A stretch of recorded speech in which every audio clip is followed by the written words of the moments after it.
Alléluia. Alléluia. Seigneur, tu marches devant nous ce soir, Seigneur. Tu es notre Dieu, Seigneur. Au nom de Jésus, maintenant, nous te présentons ces instants, Seigneur. Et même moi, je veux proclamer ce soir, tu marches devant moi, Seigneur, pour ce message, Seigneur. Au nom de Jésus, j'ai prié. Amen. Amen. Alléluia. Gloire à Dieu. Prenons place maintenant dans sa présence. Si je peux avoir du retour, s'il te plaît, Mamoudou, ce serait très apprécié. Merci, Leandro. On se revoit là, tout à l'heure. OK. Amen. On va lancer ensemble une série ce soir très, très chère à mon cœur. Je te montrerai la voie. Amen. On va tenter de répondre à une question à travers les semaines. Je ne serai pas le seul aussi, Pasteur Didier, Pasteur Pierre viendront. Mais comment peut-on être vraiment certain que Dieu nous dirige? Moi, j'ai quitté le Canada. Je suis arrivé en France en juin 2006. Et ça a été une décision, peut-être l'une des plus grandes décisions, les plus importantes de ma vie. Je ne raconterai pas ce témoignage ce soir, c'était très, très, très long. Mais surtout, je ne voulais pas me louper. Je suis arrivé en France, Dieu a dirigé, c'était de Dieu, le Seigneur a mis sa main, tout ça, ça s'est très, très, très bien passé. Mais 2 ans plus tard, j'ai appris que des Français avaient fait la même chose que moi, mais dans le sens inverse. Ils avaient quitté la France, ils étaient partis au Canada. Nous, on avait vendu notre maison. Je me souviens quand j'ai rempli la formule pour faire la demande de visa, c'était écrit en caractère gras, rouge, sur l'entête. Surtout, ne quittez pas votre travail et ne vendez pas votre maison avant de faire la demande de visa. Et moi, j'avais vendu ma maison, j'avais quitté mon travail. Mais Dieu a mis sa main, c'était la volonté de Dieu, et le Seigneur a été là, il a été fidèle. Et 2 ans plus tard, moi, j'étais en France, j'ai appris que des Français avaient fait la même chose que nous, mais dans le sens inverse. Et ça s'était très, très mal passé, mais vraiment comme nous. Nous, on avait mis nos meubles dans un conteneur et tout, on avait traversé l'océan, on avait déménagé en France. Et eux, ils avaient fait pareil, ils avaient vendu leur maison, ils étaient passés au Canada, ils avaient tout mis dans un conteneur et tout. Et tout s'est super mal passé pour eux, ça a été très souffrant. Et il y a une question qui se pose, pourquoi un et pas l'autre? Est-ce que Dieu aime plus Pasteur Christian qu'un autre? Est-ce que Dieu a des chouchous? Non! On est tous égaux devant Dieu. Dieu nous aime tous de la même façon. Dieu veut que tous ses enfants réussissent et Dieu veut montrer la voie à tous ses enfants. Amen. Il n'y a pas quelqu'un qui a un appel qui est plus important qu'un autre. Donc, tournez-vous à la personne à côté de vous, juste en débutant, rassurez-les, poke un peu à la personne à côté de toi et dis-lui comme ça, dis-lui, le Seigneur a un plan pour ta vie. Amen. Le Seigneur veut te montrer la voie. Amen. Donc, au cours des prochaines semaines, Pasteur Didier, Pierre et moi, on va explorer cette thématique ensemble avec vous. Comment est-ce qu'on peut être vraiment certain que Dieu vraiment dirige nos vies? Et puis, on va aussi, nous, se laisser inspirer par le Seigneur. On ne veut pas se dire quoi faire et quoi prêcher. On veut vraiment être dirigé de Dieu. Mais j'aimerais qu'on puisse retourner au tout début ce soir à la Genèse et je vous montrerai le premier homme dirigé surnaturellement par le Seigneur, missionné, et qui a fait un serment dans cette cause. C'est la première fois dans la Bible où on voit un homme faire un serment. Je ne parle pas d'une alliance, ce n'est pas la même chose. Abraham fait une alliance avec Dieu. Là, on parle d'un homme qui prête un serment et jure devant Dieu qu'il va faire quelque chose. Et il va être surnaturellement guidé. Combien d'entre vous, ce soir, vous aspirez à être guidé par le Saint-Esprit? Amen. Si quelqu'un n'a pas levé la main à côté de vous, mettez votre main sur lui, commencez à prier pour lui. Priez pour la repentance. Cette personne, en fait, c'est le serviteur d'Abraham. Donc, je vous amène à la fin de la vie d'Abraham. Abraham est très âgé. Et il va faire venir son serviteur, qui est le chef de tous les serviteurs, de toutes ses possessions. Abraham est très riche, il a prospéré, Dieu l'a béni, la Bible dit que Dieu l'avait béni en toutes choses. Abraham a tellement de serviteurs qu'il a même pu se faire une armée avec ses serviteurs. À un moment donné, vous connaissez l'histoire, il va aller sauver Lot.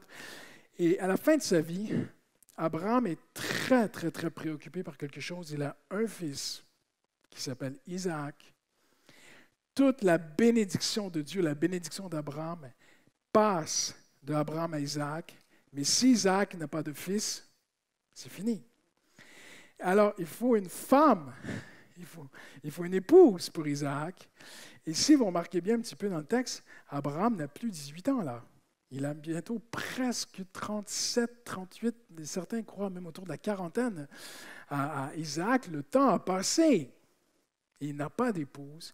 Et Abraham est préoccupé par ce besoin du fait qu'Isaac n'a pas d'épouse. Alors il fait venir le chef des serviteurs et il lui dit, tu vas retourner au nord-est, pas jusqu'à Babylone, tu vas aller jusqu'au pays de Charan. Tu vas aller dans ma famille, là où on s'est établi il y a très longtemps, et tu vas prendre une femme pour mon fils. Ne prends pas de Cananéenne. Je ne veux pas de Cananéenne. Je veux une fille, une femme de notre race à nous. Et donc cet homme répond à son maître. Il lui dit, et si elle ne veut pas, est-ce que je lui amène Isaac? Parce que lui, il s'est dit, mais si elle voit Isaac, elle va dire, ben, il est beau et tout, machin. Donc, ah oui, j'aimerais bien repartir avec lui et tout. Mais imaginez cette femme qui voit un étranger arriver, qui a fait 800 kilomètres avec 10 chameaux, des serviteurs, des cadeaux, de l'or et tout, et qui dit à une jeune femme, viens avec moi à un endroit où tu n'as jamais été, dans un pays que tu ne connais pas, des gens qui ne parlent pas ta langue, et tu vas marier un homme que tu n'as jamais vu. Alors, à l'époque, ça se faisait quand même un peu. Mais il est soucieux du libre choix de cette jeune femme. Alors il dit, et si elle ne veut pas, est-ce que j'amène Isaac? Et Abraham a dit, surtout pas. C'est écrit dans la Bible, surtout pas. N'amène pas mon fils là-bas, le fils reste ici. C'est à elle de venir. Et vous connaissez l'histoire, il va partir, il va aller là-bas, il va se mettre au bord du puits, et le soir, toutes les jeunes femmes du village à une certaine heure, donc elles sont nombreuses, viennent avec des jarres, pour chercher de l'eau au puits. Il n'y avait pas de robinet à l'époque. Et elles puisent de l'eau dans un puits et elles ramènent de l'eau à la maison pour la soirée. Et le lendemain matin, ils vont faire la même chose. Alors il arrive avec ses 10 chameaux, avec ses serviteurs. Et la Bible dit que les chameaux se mettraient à genoux et toute la caravane de cet homme se pose. Et il prie, il dit, Seigneur, il connaît les coutumes et les mœurs de l'époque. Je sais que les jeunes femmes vont arriver. Seigneur, c'est laquelle? Dirige-moi vers laquelle? Et à un moment donné, même, il va prendre un risque. Il va dire, Seigneur, guide-moi. Vous comprenez? On est vraiment dans une série où on veut que Dieu nous guide. Amen. On a besoin que Dieu nous guide. OK? Maintenant, si tu as besoin d'acheter des chaussettes, c'est possible que tu n'aies pas besoin d'une parole surnaturelle pour acheter des chaussettes. On se comprend. OK? Il y a des gens qui sont très mystiques parfois. On démystifie les choses. Tu n'as pas besoin du Saint-Esprit pour t'acheter des chaussettes. Mais tu as peut-être besoin du Saint-Esprit pour ton travail. Peut-être que ton patron a mis une pression sur toi et que tu as besoin de Dieu pour prendre des décisions qui sont de ta responsabilité à ton travail demain. Et tu te tournes en travaillant et alors tu dis, Seigneur, guide-moi. Et Dieu veut te guider. Et cet homme-là va prendre un risque. Il va dire, celle à qui je demande à boire, fait que ce soit elle. Imaginez la bande de filles, les jeunes filles qui arrivent, qui sortent du village et tout, qui viennent au puits. Et il arrive, il va droit vers une jeune fille, et la Bible dit, c'est la bonne. C'est Rebecca. Ma fille s'appelle Rebecca. Ça n'a rien à voir. Elle dit, parle pas de moi, papa. Je dis, OK, tant pis. Et il lui demande à boire, et il lui dit, si elle dit qu'elle va aussi désaltérer mes chameaux, c'est que c'est elle. Là, vous dites, désaltérer les chameaux, c'est rien, donner un peu à boire aux chameaux. Un chameau boit 100 litres d'eau. Il n'y a pas de robinet, elle a une jarre d'à peu près 3-4 litres. T'imagines? Donc, on pense qu'elle n'a pas donné 100 litres par chameau, parce qu'elle y serait encore là aujourd'hui. Mais on pense qu'elle a donné quand même un peu à boire au chameau. On pense que c'est à peu près un travail d'au moins 30 minutes à 45, une petite heure de travail. Et elle le fait. Elle dit, alors qu'il boit, elle dit, je donnerai aussi à boire à tes chameaux et aux hommes qui sont avec lui, tu vois. Et lui dit, c'est elle. Et pendant qu'elle donne à boire, il met ses mains dans ses poches. Il sort des bracelets en or. Il dit, viens ici, toi. Schlac! Et il lui met les bracelets au poignet. La fille, elle se retrouve. Qu'est-ce qui m'arrive? Et il lui prend un anneau d'or. Paf! Il lui met dans le nez. Il dit, toi, t'es spécial. Toi, tu as été choisi. La petite, la pauvre, c'était une jeune femme, une jeune, même, elle n'avait pas 18 ans, on croit, tu vois. Elle part chez elle en courant, elle rentre dans la maison. Papa, papa, elle est pleine d'or de partout. Papa, qu'est-ce qui m'arrive et tout? Et finalement, cet homme-là arrive chez... et vous connaissez aussi Laban, qui est son frère, tout ça. Ils vont passer la soirée et lui, il va raconter l'histoire et tout. Et la famille dit, c'est extraordinaire, mais on veut que tu restes avec nous, on va faire la fête pendant des jours et tout. Il dit, non, non, non, non, je suis en mission, je dois rentrer et tout. Et ça commence à tirer entre la famille et lui. Et lui dit, je ne peux pas rester, mais il ne met pas de pression. Alors les gens disent, écoute, c'est à elle de décider. Et Rebecca revient et dit, je veux y aller. Et elle monte sur le chameau, ils repartent pour 800 kilomètres, des jours et des jours de marche. C'était une route dangereuse. C'était une route qui était appelée la voie du roi. C'était King's Way. Et c'était une route de commerce où on faisait passer de la soie, on faisait passer de l'or, on faisait passer des pierres précieuses. Ça partait de l'Égypte jusqu'à Babylone. Eux, ils vont faire un tronçon qui est très important de commerce. C'est dangereux, il y a des brigands qui attaquent. C'est une belle caravane aussi, c'est une caravane de fiancés. Donc, vous devez imaginer que la caravane était décorée, c'est ce que les théologiens croient. Alors, il y a un risque de se faire attaquer, mais ils sont protégés de Dieu. Il revient, et la Bible dit qu'Isaac est dans les champs ce soir-là, il méditait. C'est écrit dans la Bible. Il méditait. Il devait méditer sur sa future femme. Et puis il méditait, et tout à coup, il voit la caravane au loin arriver, et tout le monde commence à s'exciter. Et la jeune femme a dit, c'est qui, c'est qui? Et la caravane s'arrête, et le serviteur descend la caravane et dit, c'est lui, c'est l'époux, c'est Isaac. Et elle met son voile, il la prend, il l'embrasse, et la Bible dit, et Isaac l'aima. Amen. Il va l'épouser. Cet homme, c'est le premier homme dirigé, guidé de Dieu dans chacun de ses pas. C'est le premier dans la Bible qui a prêté un serment. OK? Ça veut dire quoi pour nous ce soir? J'aimerais vous montrer quelque chose de très, très simple. Dieu dirige ceux qui sont missionnés par Dieu. C'est aussi simple que ça. Cet homme, il a tout ce qu'il a besoin parce qu'il ne vit pas pour lui. Il vit pour Abraham. Abraham représente Dieu dans cette histoire. OK?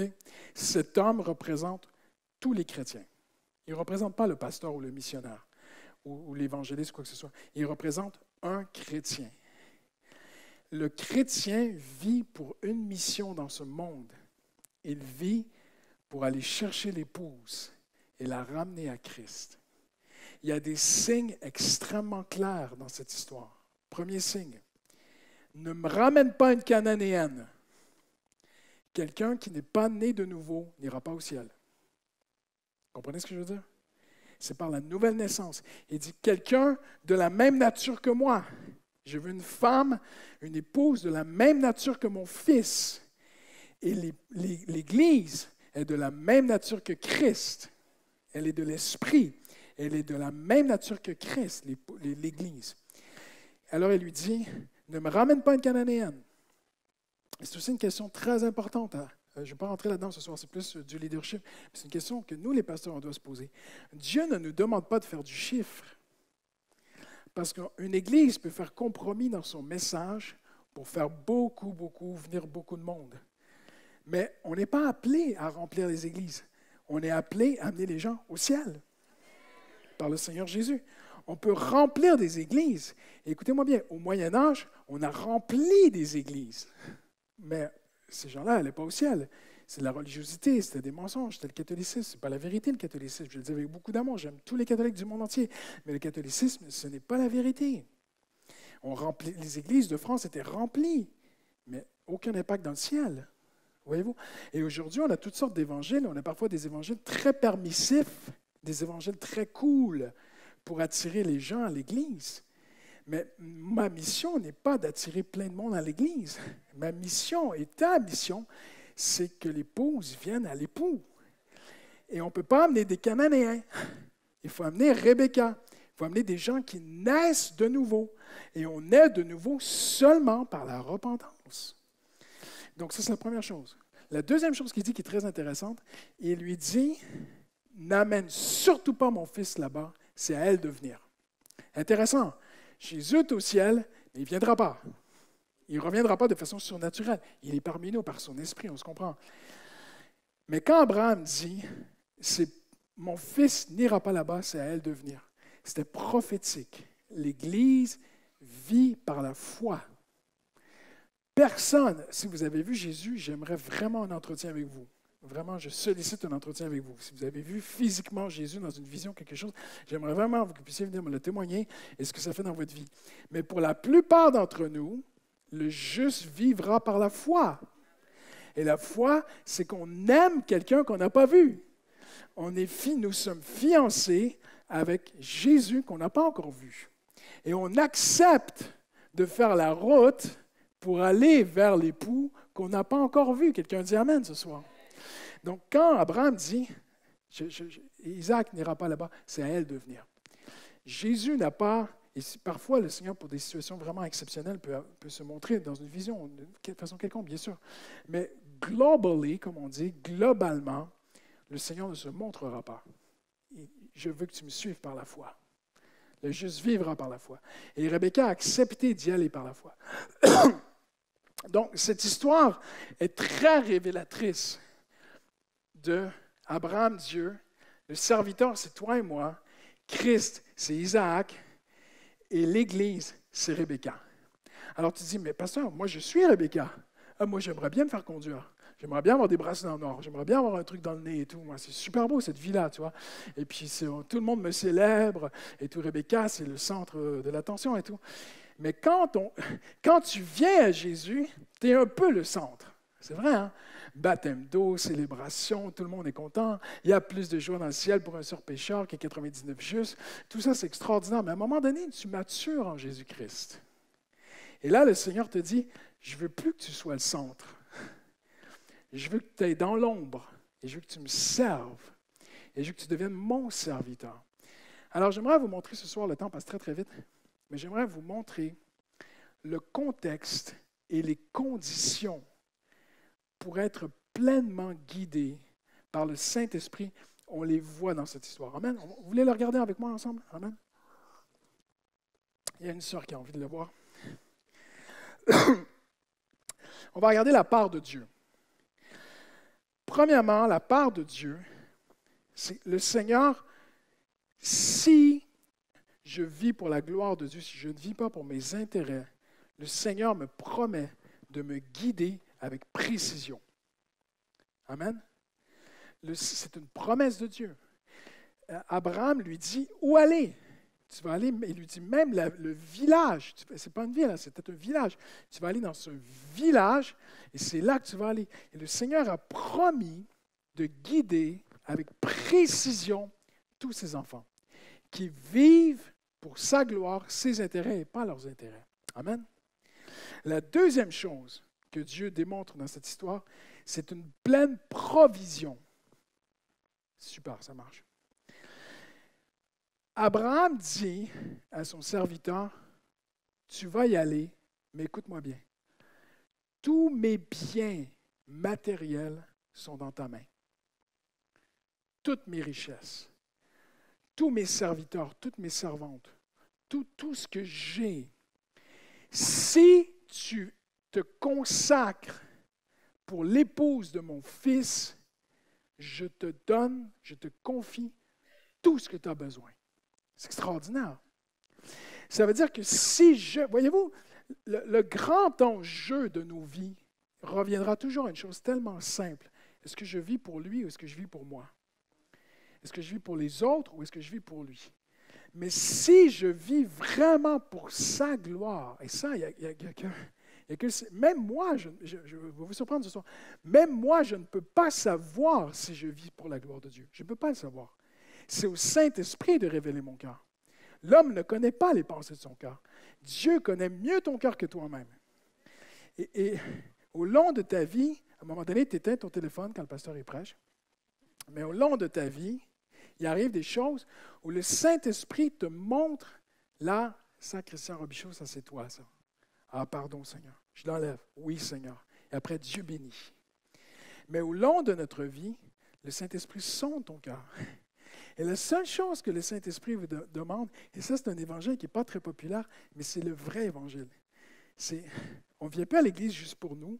On ne sert plus à l'Église pour nous, mais c'est pour lui. C'est pour sa gloire. Et on contribue ensemble dans des différents ministères, à des différentes positions. Nous contribuons tous ensemble à amener l'épouse vers l'époux. Et quand cela est vrai dans notre cœur, Dieu nous dit, comme Abraham a dit, tout ce que tu auras besoin dans ta mission, je vais te le confier. Tout. Tu as besoin d'une voiture pour servir Jésus, Jésus va te donner une voiture. Tu as besoin de passer le permis, tu vas passer le permis. Tu as besoin de réussir à l'école pour aller dans une branche, pour servir le Seigneur, parce que c'est la voie de Dieu. Je te garantis, Dieu va te donner l'intelligence. Maintenant, si tu es feignant, ça c'est autre chose. Mais si tu bosses, si tu es sérieux, si tu fais tes trucs et tout, Dieu, si tu fais ta part, Dieu va faire sa part. Mais Dieu dit à Abraham, à travers Abraham, Dieu nous dit, à travers cette mission d'aller chercher l'épouse, moi, je suis là, je vais te donner tout ce que tu as besoin.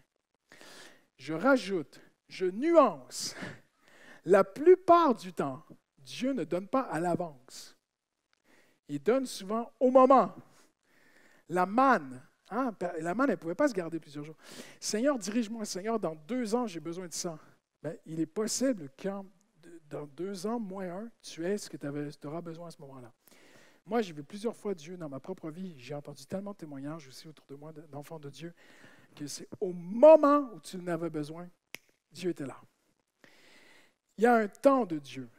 Et quand Dieu est le roi de nos vies, si on n'a pas quelque chose maintenant et que vraiment on est en règle avec Dieu et qu'on veut vivre pour Dieu, eh bien, on doit vraiment considérer qu'il fait toutes choses merveilleuses en son temps et que tout concourt au bien de ceux qui aiment Dieu. C'est facile à dire quand tout va bien. C'est extrêmement douloureux quand tout va mal. Mais je vais même vous dire ceci, ce n'est pas quand tout va bien que nos prières touchent le plus le cœur de Dieu. Mais c'est quand tout tourne mal et qu'on lève la voix, qu'on dit, Seigneur, je ne vois plus rien, je ne comprends plus rien, je suis confus, je ne sais plus où je m'en vais, mais je n'ai pas de compromis, je ne suis pas dans le péché, je ne sais pas ce qui m'arrive, mais Seigneur, je ne le vois vraiment pas, mais je te fais confiance. Tout concourt au bien de ceux qui aiment Dieu. Et rien ne me séparera de l'amour de Jésus. Si on vit pour lui, on aura tout ce qu'on a besoin au bon moment. Pleine provision. Il lui promet la réussite. Abraham dit, tu y réussiras. Donc, si on vit pour Christ, nous réussirons. On va gagner, on a même gagné déjà à l'avance. Et si tu veux vivre, pas pour tes intérêts personnels, pas pour tes projets, pas pour tes trucs, mais si tu veux vivre pleinement pour les intérêts de Dieu, eh bien, tu réussiras. Tu réussiras. Moi, j'ai vu dans ma vie que parfois j'avais des projets et Dieu n'a pas béni mes projets. Et un jour, on m'a invité à prêcher, à enseigner dans une école biblique et j'ai dit à des étudiants que Dieu ne bénissait pas nos projets. Et j'ai vu les yeux commencer à s'ouvrir, j'ai vu les étudiants commencer à bouger sur leur chaise, j'ai commencé à ça marmonnait et tout. Et puis j'ai renchéri, je dis, Dieu ne bénit pas nos projets. C'est à nous, parce que Dieu a déjà préparé d'avance des œuvres pour nous, la Bible dit. Dieu a un plan pour nous. Dieu dit dans Jérémie 29, je connais moi les plans que j'ai faits pour toi. David dit dans le psaume 139, tu as écrit tous les jours de ma vie. Chaque jour de ta vie, Dieu a écrit à l'eau. J'espère que mon micro marche. Chaque jour de ta vie, Dieu a écrit un plan. Dieu ne bénira pas mes projets. Moi, tous mes projets ont toujours échoué. Toujours. C'était la plus belle chose, c'est les plus beaux échecs de ma vie. Parce qu'après, j'ai réalisé que ces projets étaient meilleurs. Et j'ai réalisé que gloire à Dieu que je ne suis pas allé dans ces projets parce que c'était mal parti, ça avait mal fini. Tu vois? Donc, et je me souviens, à la fin de cette classe, une jeune femme était venue me voir et elle m'avait dit, mais moi, pasteur, je ne suis pas d'accord avec vous. Je t'écoute. Moi, j'ai un projet sur mon cœur, nanana, je vais faire ceci, je vais faire cela, je vais faire ceci, je vais faire cela. J'écoute, tu peux essayer, mais tu vas t'épuiser. Tu vas peut-être réussir sans Dieu. Il y a des gens qui réussissent provisoirement sans Dieu.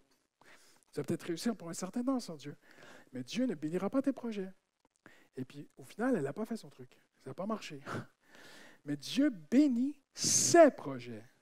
Et c'est à nous d'entrer dans la bénédiction des projets que Dieu a pour nous. Mais cet homme-là, parce qu'il ne vit pas pour lui-même, Abraham lui dit, c'est écrit dans le texte, il lui dit, tu réussiras. Et en hébreu, c'est tu prospéreras.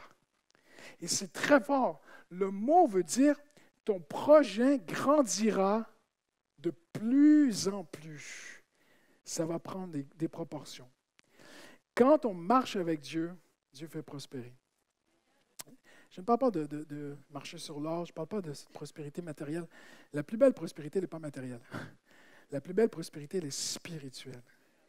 C'est que tu te retournes et comme je disais dimanche matin à l'église aux frères et sœurs qui étaient là, 20 ans plus tard, une jeune fille qu'on aidait quand on était responsable d'un petit groupe de jeunes, ma femme et moi, 20 ans plus tard, elle m'écrit et elle me dit, Pasteur, je suis le Seigneur, je marche avec Dieu. Et on est quand elle avait 17 ans, là, en 37, 38 aujourd'hui, tu vois, c'est incroyable. Elle marche avec Dieu, elle aime Dieu. Et puis, et tu prospéreras sur le long terme. Même si tu ne le vois pas aujourd'hui. Voyez-vous, la nature, elle ne marche pas au bout, c'est à shooter avec des trucs. Non, Dieu, on plante une graine dans la nature et ça pousse petit à petit. Il faut être patient avec le Seigneur. Mais tu prospéreras. Il n'y est pas allé en TGV, hein? Il a fait 800 km. Il n'est pas allé en jet, il n'est pas allé en hélicoptère. Il est allé à chameau. C'était long. C'est un long voyage. Et le voyage du retour a été long. Servir Jésus, c'est parfois long. Il faut parfois être patient. Vivre pour les intérêts du royaume de Dieu, parfois les choses n'arrivent pas comme ça. Il faut être patient. Voyez-vous? Ça aurait été beaucoup plus vite d'attraper une Cananéenne, mais Abraham aurait dit non. Même s'il aurait ramené tout un harem. Écoute, j'ai pas une fille de ta race, mais j'en ai 20 pour ton fils. J'ai 20 femmes pour ton fils. Non, je veux la vraie. Alors il faut y aller, il faut être patient. Amen. Et parce qu'il y va, il a cette provision. Il a même une provision surnaturelle. Il y a une provision matérielle et il y a une provision spirituelle. C'est la première fois dans la Bible où la mention que l'ange de l'Éternel marche devant un homme. Jamais avant. C'est la première fois qu'un homme marche pour aller quelque part et l'ange de l'Éternel marche devant lui. C'est la première fois. Si je ne m'abuse, la deuxième fois, c'est avec Moïse et le peuple qui traverse l'Exode et qui va en Canaan. La Bible dit que l'ange de l'Éternel marchait devant eux. C'est extraordinaire. Quand on vit pour les intérêts de Dieu, l'ange de l'Éternel marche devant nous. Et si tu as besoin de l'onction, Dieu va te donner.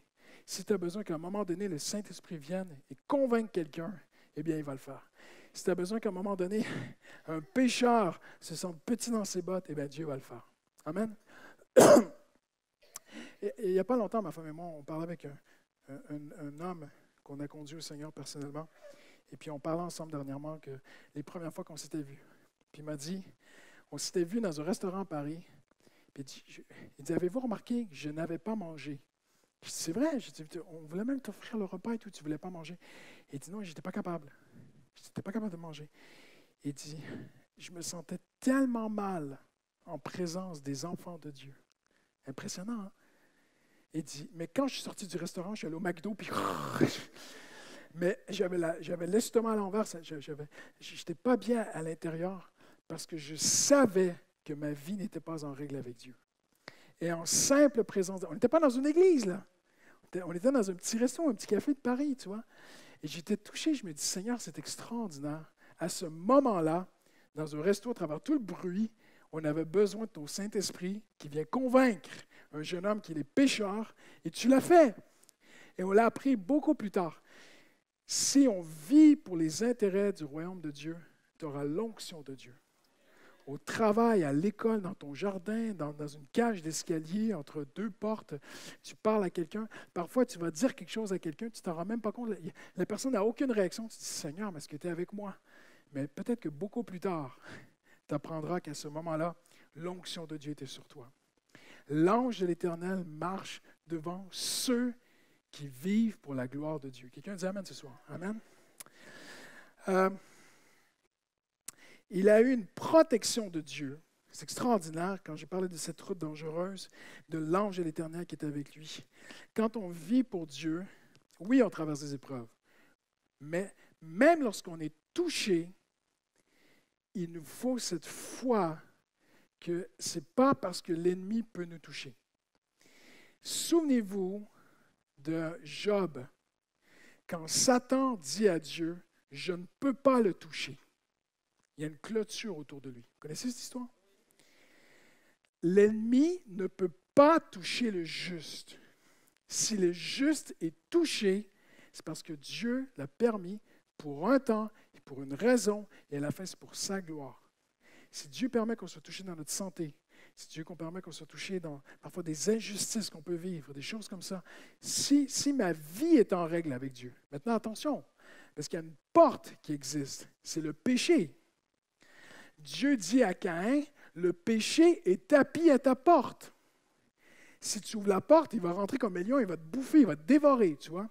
Jésus a dit, Satan n'a rien trouvé en moi. Pas de compromis dans ma vie. Et quand il n'y a pas de compromis, il y a une clôture. Personne ne peut me toucher. Le compromis, ça peut être l'amertume, ça peut être la rancune, ça peut être l'orgueil, ça peut être n'importe quoi. Ça peut être... Attention, mais le Saint-Esprit saura nous dire, parce que Dieu nous aime. Dieu a tellement aimé Caïn qu'il lui a dit c'était quoi? Caïn, à l'intérieur de lui, l'amertume, Caïn, c'était la jalousie.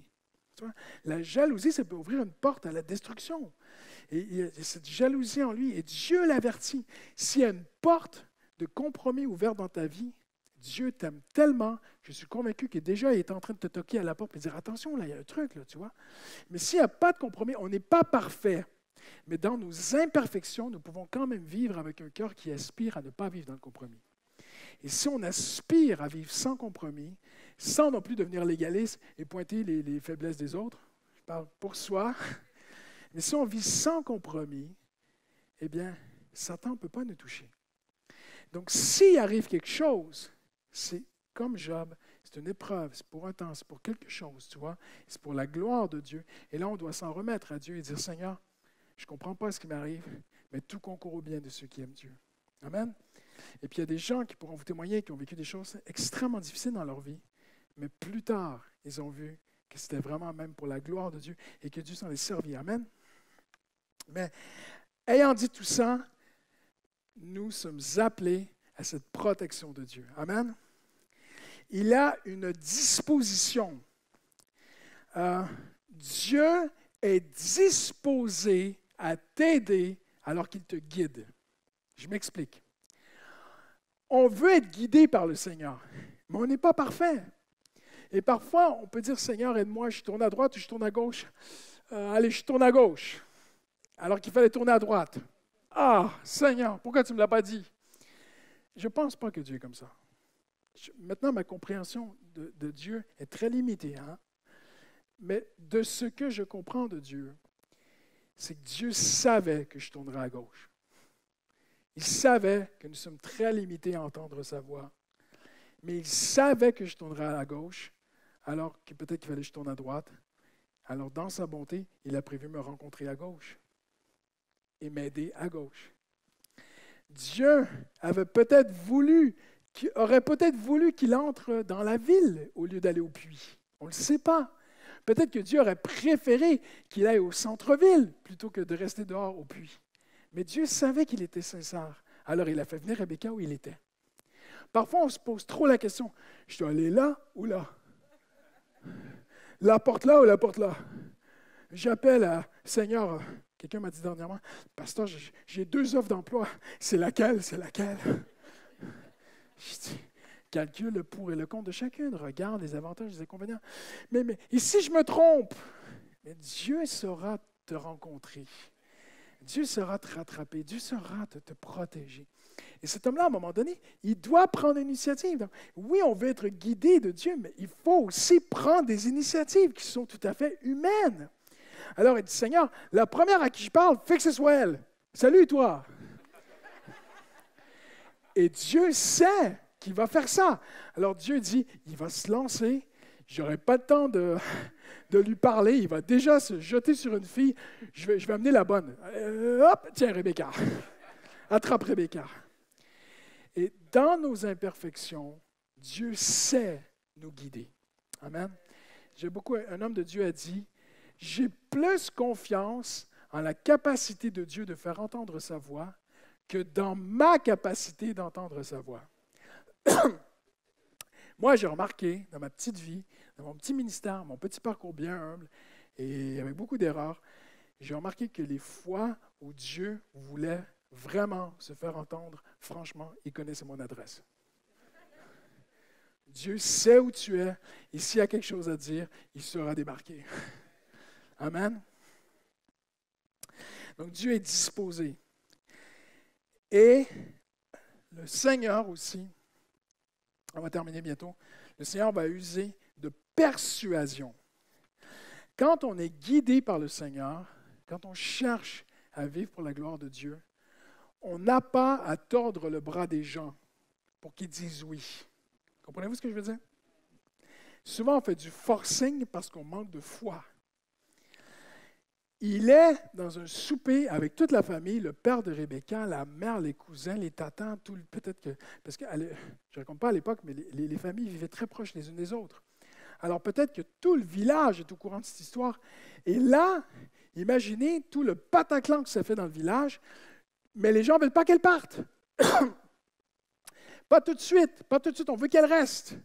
Et lui, il est là au milieu, le pauvre mec, il est seul contre tous. Ils veulent tous qu'elle reste et qu'il reste et qu'elle ne parte pas tout de suite, mais lui, il doit partir. Alors il dit, il ne leur met pas la pression. Il leur dit, je suis désolé, moi je ne peux pas rester et faire la fête pendant des jours ici, je dois repartir. Et je vous garantis, quand vous étudiez le contexte, il y a un miracle du Saint-Esprit. Parce qu'ils ont commencé à se dire les uns aux autres, écoutez, on ne va pas toucher à cette histoire. Appelons la jeune fille. C'est ma conviction.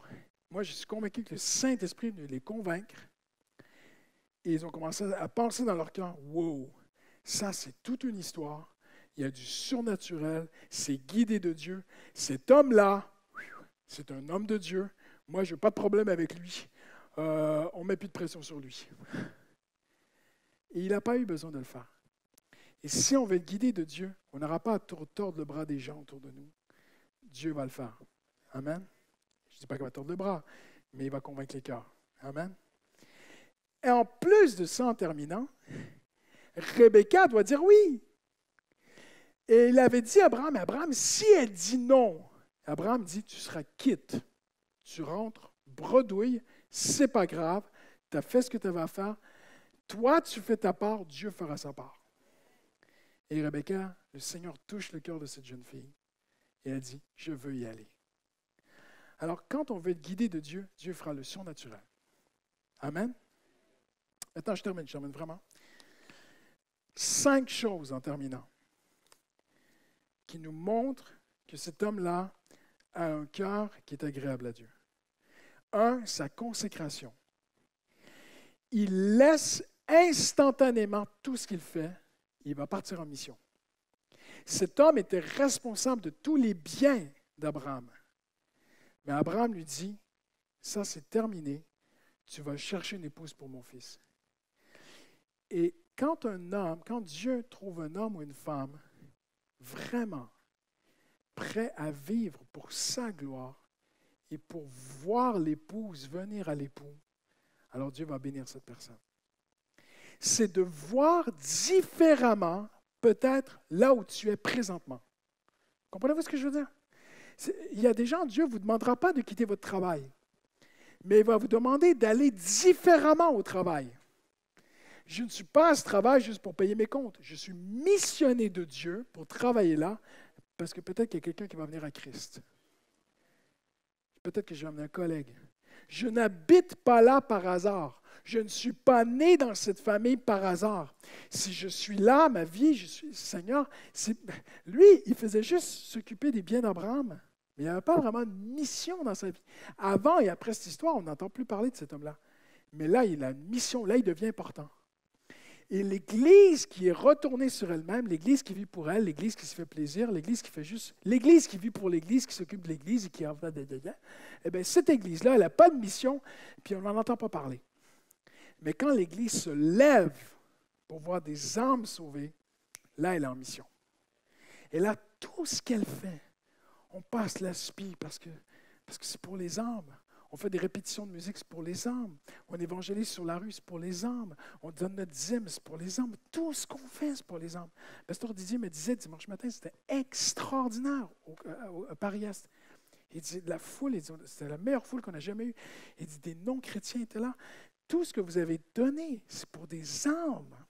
Et peut-être que vous ne le voyez pas ce soir, mais un jour, Dieu le montrera à des gens. Et un jour, si vous avez donné une offrande pour le campus, un jour, vous allez arriver au ciel, il y a quelqu'un qui va venir te voir et qui va dire, mais toi, Seigneur, c'est servi de toi pour que je puisse aller au ciel, tu vois, pour que l'épouse puisse venir à l'époux. Et cette consécration, elle est importante. Il a cette dévotion. Il vit pour son maître. On l'a dit ensemble, il ne vit pas pour lui. Il a cette soumission. Il ne force pas les événements, on l'a vu ensemble. Il est flexible. Lisez l'histoire de Genèse 24, c'est extraordinaire. Cet homme-là, franchement, il ne force rien. Il part en mission et Dieu ouvre toutes les portes devant lui. Il est sans concession. Abraham dit, je ne veux pas une Cananéenne. Il va dire, OK, d'accord, j'y vais, je vais me consacrer à toi. Je ne veux pas diluer mon évangile, je ne veux pas diluer mon message. Pourquoi je dis cela ce soir? Parce qu'en tant que chrétien, personnellement, quand on est à l'église, c'est facile. Mais quand c'est un à un et que quelqu'un devant toi vit dans le compromis et qui parle et qui vit, qui dit comme s'il était un chrétien, je ne dis pas de lui rentrer dedans et puis de lui faire mal, mais à un moment donné, parfois juste une tristesse sur le visage. Moi, ça m'est arrivé des gens qui me parlaient, je riais plus. Je riais plus. Et je disais à ces gens, je ne suis pas d'accord. Pourquoi? Pour moi, il y a ça dans ta vie. Et c'est, tu me juges et tout. Je t'aime. L'amour, parfois, ce n'est pas de dire aux gens toujours ce qu'ils veulent entendre. Mais je t'aime tellement de tout mon cœur.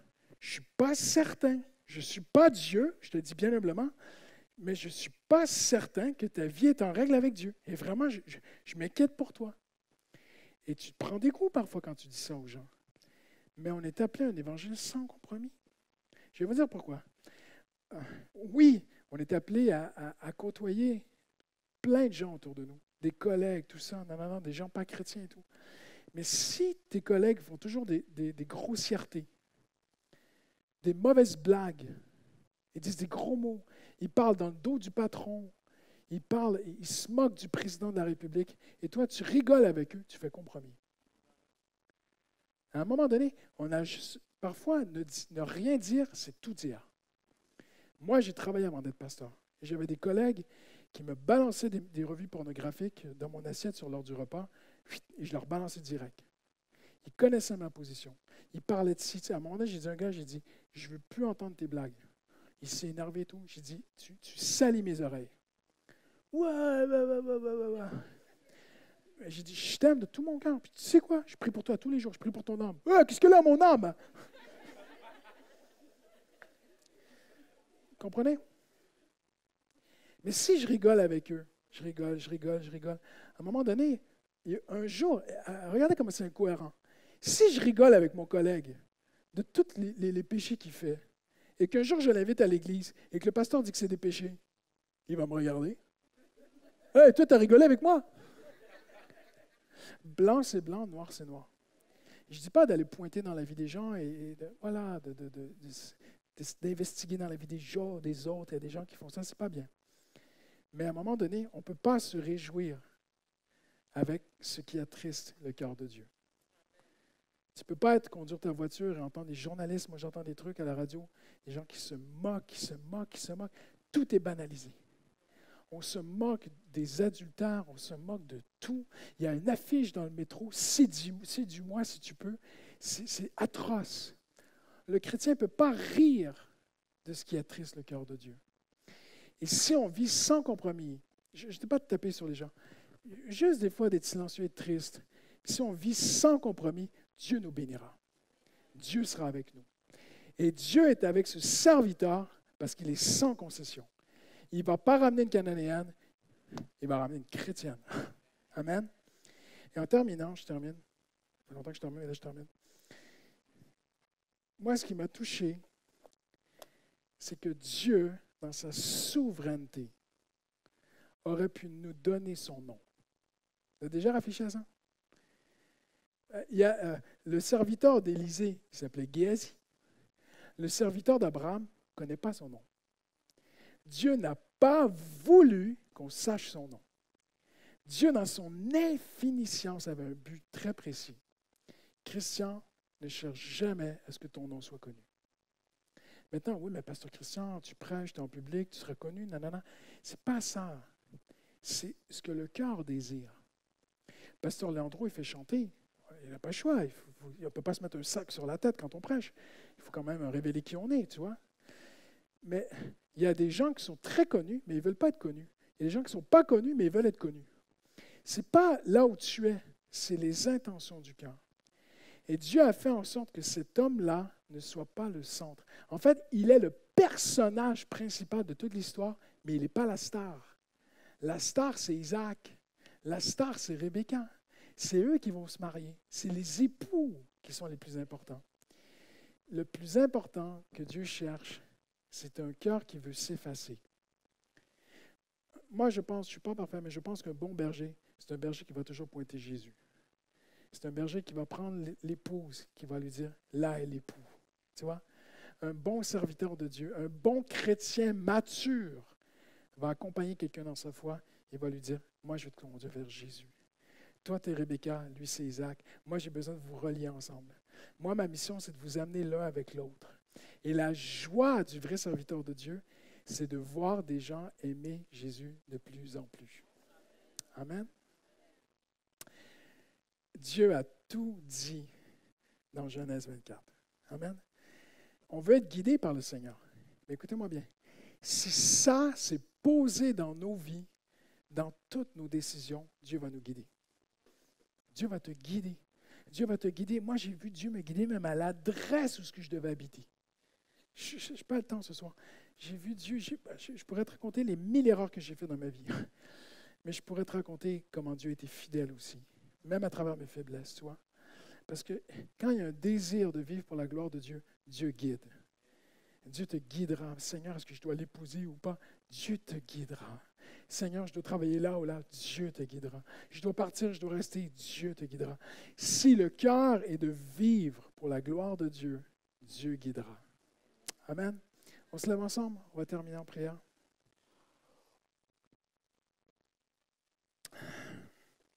Alléluia. Seigneur Jésus, merci pour ta parole ce soir, Seigneur.